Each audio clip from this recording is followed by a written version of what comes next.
এত রাতে কেন করতেছেন এগুলা? রং করতেছেন কেন? তারেক রহমানের জন্য? তারেক রহমানের জন্য আসবে। এখন ঘটনা হচ্ছে এত রাতে বৃষ্টির ভিতরেও যদি রং করে, রং এগুলো থাকবে? অবশ্যই থাকবে। কেমনে থাকবে? এগুলো এনামেল। হ্যাঁ, এগুলো এনামেল থাকবে। এনামেল?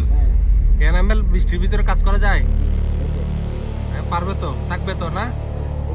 ঠিক আছে। এই সরকারি তো, এইগুলা হ্যাঁ, সরকারি তো।